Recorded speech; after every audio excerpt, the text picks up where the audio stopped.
안녕하십니까? 한 주 전에 말씀 공부가 끝난 후에 스테반 목사님이 다음 주일 메시지를 누가 섬기면 좋을지 물어보았습니다. 모두들 무거운 침묵이 흘렀습니다. 각자 자신의 이름이 불리지 않기를 바랬지만 제가 오늘 주일 말씀을 섬기게 되었습니다. 한 주 내내 그 마음에 무거운 돌멩이가 마음에 있었습니다. 문규 목사님은 이를 거룩한 부담감으로 표현했습니다. 일생 매주 한결같이 말씀을 섬기는 스테반 목사님이 참 대단합니다. 메시지를 준비하는 과정은 고통스럽습니다. 그러나 메시지를 완성하고 전하고 나면 그 기쁨과 여운이 오래갑니다. 거룩한 부담감은 거룩한 기쁨으로 변화됩니다. 오늘 말씀에서 70인의 제자들은 귀신을 쫓아내는 전도 사역에 참여했습니다. 귀신을 쫓아내야 한다니 얼마나 부담스러웠을까요? 하지만 이들의 거룩한 부담은 영광과 기쁨의 뜨거운 소감으로 변화하였습니다. 그런데 예수님은 이들을 자제시키며 이보다 더 큰 기쁨이 있다고 말씀하십니다. 그것은 어떤 기쁨입니까? 잠시 기도하겠습니다. 하나님 아버지, 오늘 말씀을 통해 우리가 사모해야 하는 기쁨이 무엇인지 잘 깨달아 알게 도와주십시오. 질그릇 같은 자의 입술을 통해 주의 보석 같은 말씀을 전달할 수 있게 하여 주십시오. 죄는 다만 주 예수 그리스도의 이름으로 기도했습니다. 제1장 제자의 우선순위 9장 51절을 보십시오. 예수께서 승천하실 기약이 차감해 예루살렘을 향하여 올라가기로 굳게 결심하시고, 기약이 차간다라는 말은 예수님께서 고난을 받고 버림받고 죽임을 당하고 살아나신 후에 하나님 나라로 올라가실 때가 이르렀음을 뜻합니다. 예수님은 죽음을 피하지 않고 단호하게 이를 받아들이셨습니다. 예수님은 결심하신 후에 무엇을 하셨습니까? 예수님은 몇 명의 제자들을 앞서 보내셨습니다. 그들이 가서 먹고 사는 문제를 준비하도록 하셨습니다. 그들은 사마리아 사람이 사는 한 마을로 들어갔습니다. 그런데 사마리아 사람의 반응은 어떠했습니까? 그들은 예수님을 거절했습니다. 왜냐하면 예수님께서 예루살렘으로 가신다고 하였기 때문입니다. 사마리아 사람은 그리심 성전에서, 유대 사람은 예루살렘 성전에서 따로 예배를 드렸습니다. 그리고 서로 차이가 정통이라고 주장했습니다. 그들 사이에는 지역 감정의 골이 매우 깊었습니다. 사마리아 사람은 예수님 자체보다도 그들이 미워하는 예루살렘으로 간다는 것에 예수님을 거절한 것입니다. 야고보와 요한은 어떻게 반응했습니까?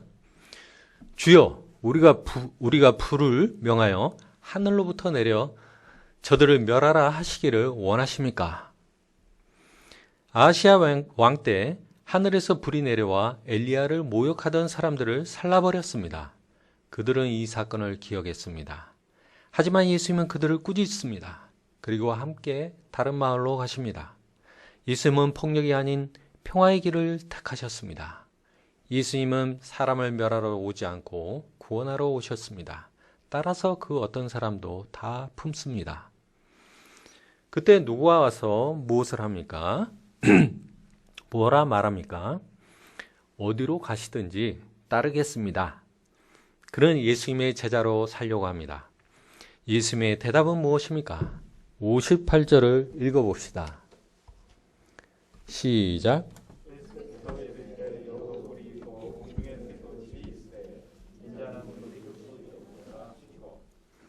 흔한 짐승인 여우나 새도 거처가 있습니다. 하지만 예수님은 머리 둘 곳이 없습니다. 예수님은 편안히 쉴 곳이 없습니다. 예수님은 다른 사람에게는 무엇이라 말씀합니까? 나를 따르라. 그런데 그 사람은 이렇게 말했습니다.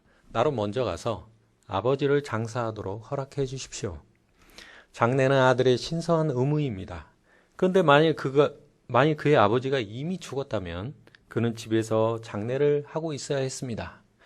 따라서 이 말은 우리 아버지가 오늘 내일 오락가락 하시는데 돌아가실 때까지 잠시만 기다려 주십시오 하는 뜻입니다. 그것은 기약 없는 요청입니다. 예수님은 그에게 무엇이라 말했습니까? 죽은 자들로 자기의 죽은 자들을 장사하게 하고 너는 가서 하나님의 나라를 전파하라. 죽은 자들이란 예수님의 부르심에 반응하지 않은 사람입니다. 율법에 따르면 대제사장이나 나실인 맹세를 한 사람은 자기 부모라도 시체를 만질 수 없습니다. 율법을 공부하는 사람에게 돕는 사람이 있다면 장사 지내려고 공부를 멈춰서는 안 됩니다.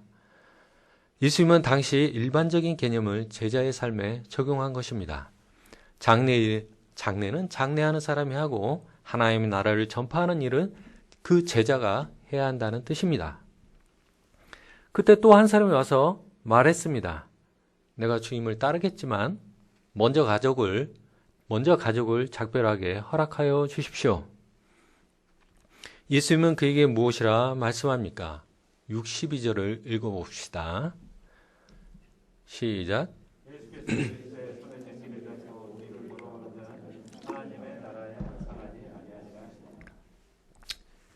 쟁기를 잡은 사람이 뒤를 돌아보면 밭고랑을 고르게 할 수 없습니다. 쟁기를 잡고 뒤를 돌아보는 자는 세상에 미련을 두고 살아가는 사람입니다. 하나님과 세상에서 양다리를 걸치는 자입니다. 환난과 시련이 닥칠 때 믿음을 버리고 세상으로 도망가는 자입니다. 이런 자의 대표 선수가 있죠. 바로 롯의 아내입니다. 롯의 아내는 소돔과 고모라가 불심판으로 멸망하고 있을 때 뒤를 돌아보다가 소금기둥이 되고 말았습니다. 저도 학생 때 내가 예수님의 제자가 되어 캠퍼스 복음에 헌신할 수 있는가 하고 고민했습니다. 또 직장 생활할 때는 회사 일로 바쁜데 내가 예수님의 제자가 될 수 있을까? 이런 문제로 고민했습니다. 그 모습은 쟁기를 지고 뒤를 돌아보는 자였습니다. 예수님의 제자가 될까 말까? 이런 고민을 하니까 죽도 밥도 안 되었습니다. 깊은 믿음의 세계를 들어가지 못했습니다. 그런데 이런 고민을 끝낼 수 있는 사건이 생겼습니다. 그것은 제가 매우 믿음 있는 여인과 결혼한 것입니다. 저를 돕는 배필이 생기니 양다리 인생을 청산하고 캠퍼스 목자여 제자의 길을 제대로 갈 수 있었습니다. 그러자 깊은 믿음의 세계를 체험하고 신령한 축복을 맛보게 되었습니다. 세상과 예수님 사이에서 양다리 걸치는 것은 유익할 것 같지만 실은 항상 불안하고 고민으로 죽을 맛입니다. 제자는 순간의 아픔과 희생이 있을지라도 변함없이 앞을 향해 나가야 합니다. 그러면 놀라운 영적 축복을 맛보게 됩니다. 제2장 제자의 기쁨 10장 1절을 보십시오. 그 후에 주께서 따로 70인을 세우사 친히 가시려는 각 동네와 각 지역으로 둘씩 앞서 보내시며 예수님께서 이번에는 70명을 세우셨습니다. 70은 세상에 있는 민족의 수를 상징합니다. 예수님은 당신이 가시려는 그곳으로 제 아들을 먼저 보내셨습니다. 그들은 무엇을 위해 기도해야 합니까? 추수할 곳은 많되 일꾼은 적으니 추수할 일꾼을 보내어 주소서 하고 기도해야 합니다. 하나님의 나라를 듣고 구원받아야 할 사람은 많은데 말씀을 전파해야 할 사람이 매우 적습니다. 그 문제를 해결하려면 70인보다 더 많은 일꾼을 보내달라고 기도해야 합니다. 이것은 복음의 계승사역입니다. 예수님께서 그들을 보낼 때는 어떤 마음이었습니까? 3절입니다. 갈지어다 내가 너희를 보냄이 어린 양을 이리 가운데로 보낸가 같도다. 이리에게 양은 밥입니다. 예수님께서 제자를 세상으로 보내심은 이리에게 양을 밥으로 주는 것과 같습니다. 그런데도 예수님은 그들을 보내십니다. 그만큼 세상은 복음이 시급히 필요하기 때문입니다. 70인은 어떤 자세로 나아가야 합니까?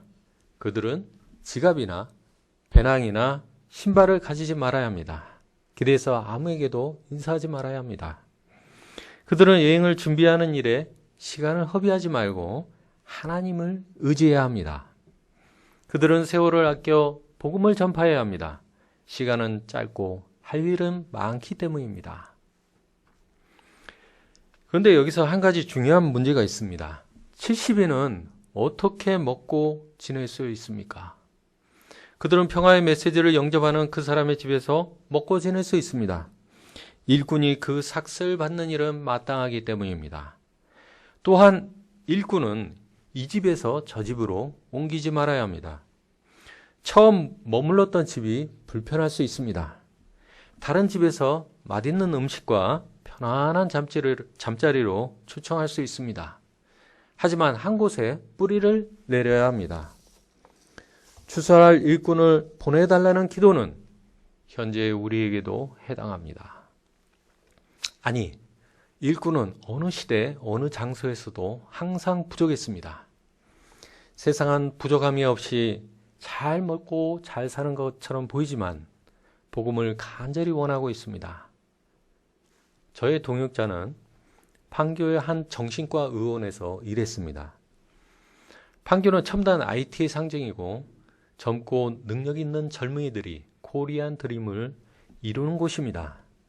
오늘도 카카오, 네이버와 같은 대박 기업을 만들기 위해 젊은 청년들이 꿈을 꾸는 역동적인 곳입니다. 하지만 정신과 의원은 코로나19와 더불어 유례없는 호황을 맞고 있다고 합니다. 늘어나는 수요를 감당하기 위해 의사를 뽑고 간호사를 충원하였습니다. 하지만 여전히 환자를 다 감당하지 못하고 있다고 합니다. 겉으로 보면 멀쩡한 청년들이지만 지난밤 우울증과 불면으로 죽음의 경계를 몇 번이나 오락가락하였을 것입니다. 한국의 자살률은 OECD 1위이고 하루 36명씩 극단적 선택을 하고 있습니다.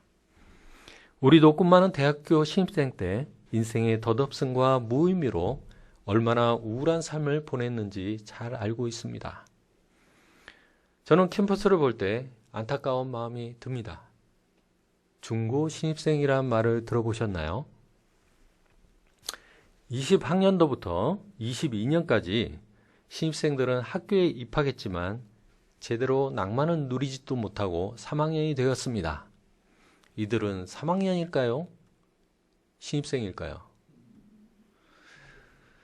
학교는 복음 한번 들어보지 못한 중고 신입생들로 넘쳐나고 있습니다. 17절을 읽어보겠습니다.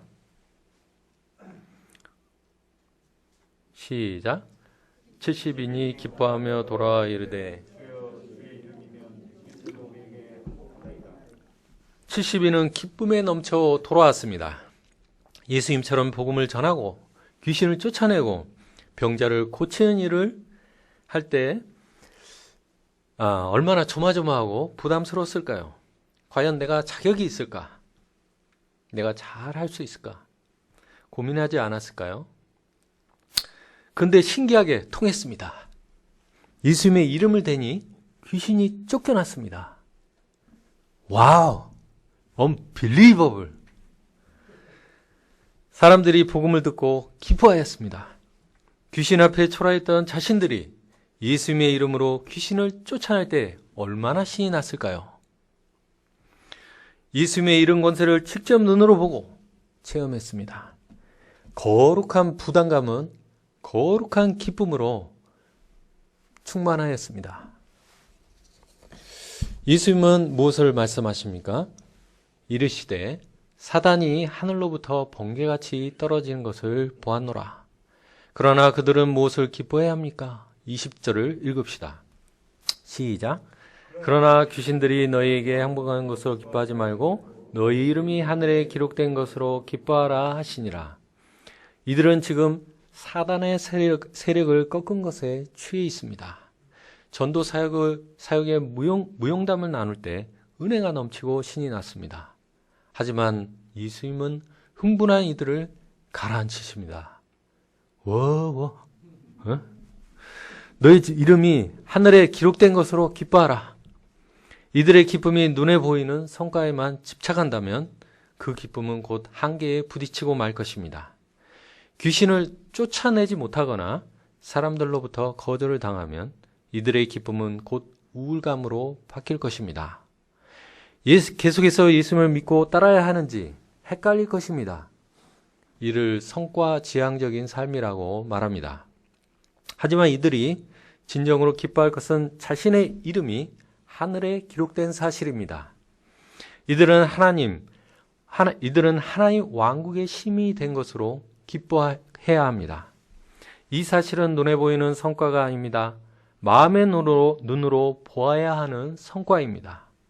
이를 우리는 존재지향적인 삶이라고 말합니다. 존재지향적인 삶을 추구하는 사람은 성과의 유무와 상관없이 자신의 존재의 변화에 관심을 갖습니다.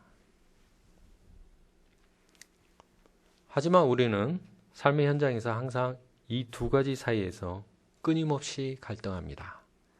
마음으로는 존재지향적인 삶을 외치지만 현실에서는 성과지향적인 삶을 추구합니다. 사람들은 얼마나 업적을 이루었는지를 계산합니다. 그러다 보니 신앙생활에서도 얼마나 성과를 이루었는지를 은근히 따지게 됩니다.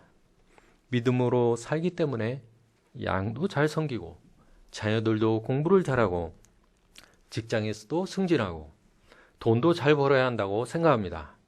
그렇지 못할 때 기쁨은 사라지고 내가 신앙생활을 잘 못하는 것이 아닌지 생각하게 됩니다.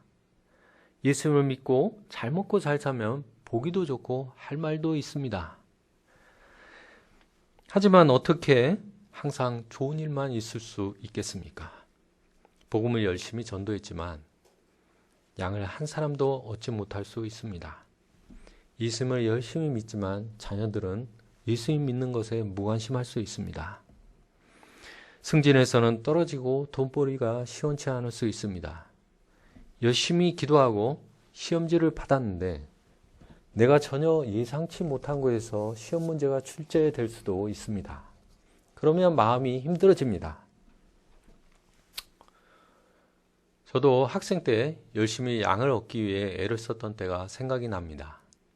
양이 많으면 하나님의 사랑을 많이 받는 것으로 생각을 했죠. 양이 없으면 하나님이 왜 내게 양을 안 주시는가 하고 생각하니 슬퍼했습니다. 특히 여름 수양회를 앞두고는 양들을 쫓아다니며 초청하기 위해 무진 애를 썼습니다. 초청하면 수양회가 은혜가 있었고 그렇지 못하면 우울했습니다. 어떤 이는 여름 수양회를 기점으로 양이 없는 현실을 비관하고 양과 같이 떠나버렸습니다. 신앙생활이 성과에 기초했기 때문입니다. 예수님과의 관계를 깊이 하고 내가 영적으로 성장하는 데 초점을 맞추지 못했기 때문입니다. 저는 49살에 회사를 그만두게 되면서 많이 힘들어했던 때가 생각이 납니다. 제2의 인생을 소프트 랜딩을 해야 되는데 활주로에 충돌해버린 것 같았습니다. 명색이 예수님을 믿는데 하루아침에 출근할 곳이 없다는 현실로 인해 가족을 볼 면목이 없고 창피했습니다. 예수님을 믿고 살아왔는데 인생이 망해버린 것 같았습니다. 이론적으로는 나중에 잘 돼서 승리의 소감을 발표할 수 있을 것 같은데 지금 당장 현실은 힘들고 괴로웠습니다. 그래서 너무 힘들어 눈물이 났습니다. 울고 나니 정신이 들었고 일용할 양식을 주시는 하나님을 믿고자 했습니다. 그리고 순간순간 어려운 상황이 올 때 이 주님을 의지해서 극복했습니다. 일용할 양식을 주시는 주님이 머리에서 심장으로 내려왔습니다.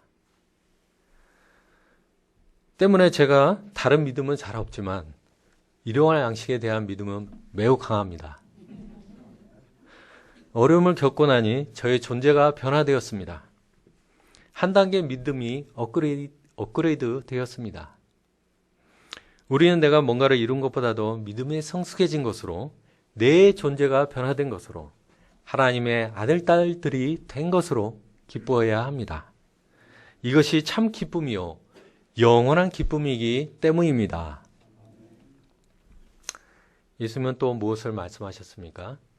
21절을 보십시오. 그때 예수님께서 성령으로 기뻐하시며 이르시되 천지의 주제이신 아버지여, 이것을 지혜롭고 슬기 있는 자에게는 숨기시고 어린아이들에게는 나타내심을 감사하나이다. 천지의 주제이신 아버지께서 예수님을 종교 지도자들에게 숨기시고 70명에게는 나타내셨습니다. 예수님은 성령님으로 기쁨에 넘쳐서 그 사실을 감사했습니다. 그것이 아버지의 뜻이기 때문입니다. 예수님은 성과지향적인 기쁨이 아니라 존재지향적 기쁨을 누리고 계십니다. 70명이 예수님을 아는 그거, 귀신이 쫓겨난 성과보다도 그들의 거룩한 변화가 그 사실로 인해 너무나 기뻤습니다. 제 아들은 어떤 사람입니까? 예수님께서 그들을 돌아보시며 조용히 말씀하십니다. 너희가 보는 그것을 보는 눈이 복이 있도다. 이는 많은 선지자와 임금이 너희가 보는 바를 보고자 하였을 때 보지 못하였기 때문이라. 저의 일터는 학교 근처에 있습니다. 매일 점심을 먹고 캠퍼스를 한 바퀴 돕니다. 4월의 어느 날 하얗게 만발했던 벚꽃이 떨어지고 보라색, 붉은색, 흰색의 철쭉이 저마다의 고운 자태를 뽐내고 있었습니다. 따뜻한 햇살을 받으니 참 좋다, 이런 말이 저절로 튀어나왔습니다. 그때 제 마음속에 문득 계시가 임했습니다. 얘야, 너 옛날에 기도했던 거 생각나니?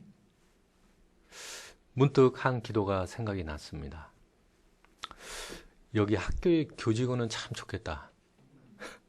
언제든지 마음 먹으면 전도도 하고 양도 마음껏 섬길 수 있으니 주님, 저도 이 캠퍼스 근처에 직장이 있었으면 참 좋겠습니다. 그러면 매일 전도도 하고 양도 열심히 섬길 수 있겠습니다. 그런데 이런 기도를 까맣게 잊고 있었는데 주님께서는 이를 리마인드 시켜줬습니다. 동시에 한 가지 깨달음이 있었죠. 사람이 환경이 좋아진다고 양을 잘 섬길 수 있는 것은 아니구나. 우리는 잘 압니다. 젊을 때는 공부하랴, 취업 준비하랴 힘들고, 나이 들어서는 가족들 부양하느라 힘들고, 학생은 공부하고 취업하랴 힘듭니다. 결국 복음을 전하기에 지금까지 가장 좋은 때는 없었습니다.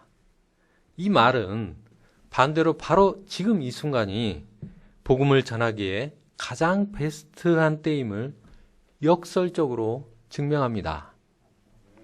너희는 때를 얻든지 못 얻든지 복음을 전파하라. 이것이 주님께서 저에게 들려주시는 지혜입니다. 이제 길고 긴 어둠의 코로나19 터널이 끝나가고 있습니다. 캠퍼스가 회복되고 우리의 예배가 회복되고 있습니다. 지금이 복음을 전할 수 있는 최적기입니다. 이러한 때에 우리는 기도해야 할 것입니다. 추수할 것은 많되 추수할 일꾼이 적으니 우리에게 70인을 보내어 주십시오. 오랜만에 양들에게 복음을 전하는 것은 낯설고 부담스럽지요. 이는 분명 거룩한 부담입니다. 하지만 한 생명을 살리고 이를 통해 나의 믿음이 한 단계 업그레이드 되는 것은 말할 수 없는 거룩한 기쁨이 될 것입니다. 제가 잠시 기도하겠습니다. 하나님 아버지, 저희 가운데 진정한 기쁨이 무엇인지 배우게 하시니 감사합니다. 우리는 성과지향적 삶을 살면서 비교하고 상황이 좋아지면 신앙생활이 잘하고 있다고 착각합니다. 저희가 진정한 기쁨, 영적인 기쁨, 거룩한 기쁨을 누리게 도와주십시오. 이번 한 주 이러한 기쁨으로 한 주 캠퍼스와 직장과 가정 가운데 가득 넘치길 기도합니다. 저희는 다만 주 예수 그리스도의 이름으로 기도했습니다.